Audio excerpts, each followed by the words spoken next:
Well, Ebro goes on the radio the other day and states something that I think everybody knew, that Tekashi 6ix9ine and Trippie Redd, their beef has been fake the whole time. That's kind of obvious. I mean, they're both signed to Elliott Grange, and trolling is the new way to get in. I mean, also, industry plants is like a really new thing. Well, it's like a really obvious thing now. Back in the day, someone used to get signed to a major label, a lot of marketing dollars would be put in, and you would learn about this artist that you never knew of before, right?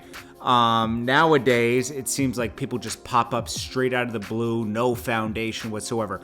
At least back in the day, you used to at least see like the artist struggling. You could go back and date artists struggling to get on. Nowadays, it's just boom, out of nowhere. Trippie Redd came out of nowhere. Nowhere.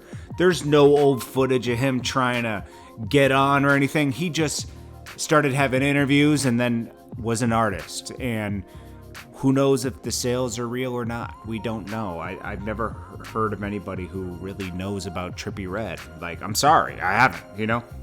Tekashi 6ix9ine, yeah. A lot of new artists. Yeah, you know, Kodak Black, all these stuff.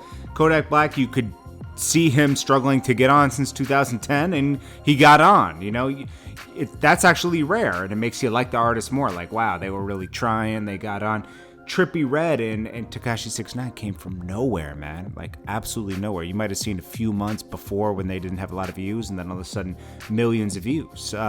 Especially Trippie Redd. Now, Trippie Redd and 6ix9ine did polls together, and then when 6ix9ine got on with Gummo, they just started beefing with each other, and it was probably just to sell more records. You know, it escalated, never a confrontation with each other.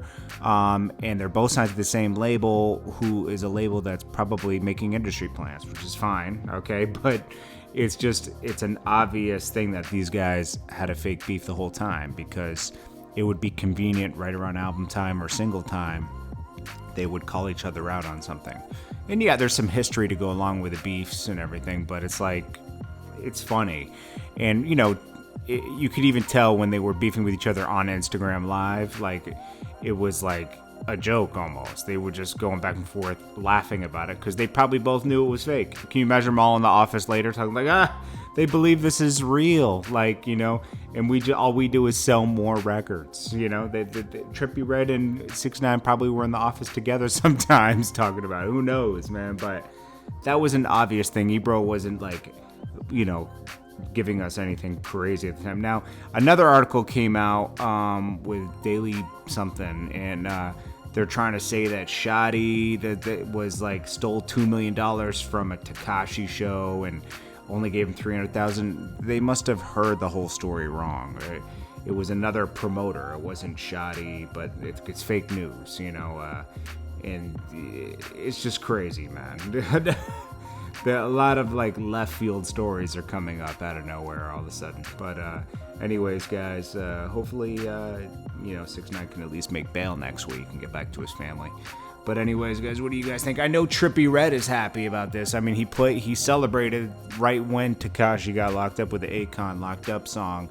But now he'll actually get attention from his label. His label doesn't care. You know, they put all the money into 6ix9ine, it looks like, and they just keep Trippie Redd afloat with some promotion, and they obviously give him album support. You know, I don't know who's listening and buying his albums, but now they'll actually pay attention to him because Tekashi 6ix9ine pretty much took over all the attention, and all Trippie Redd's been doing is taking L after L, aka the Bride of Chucky.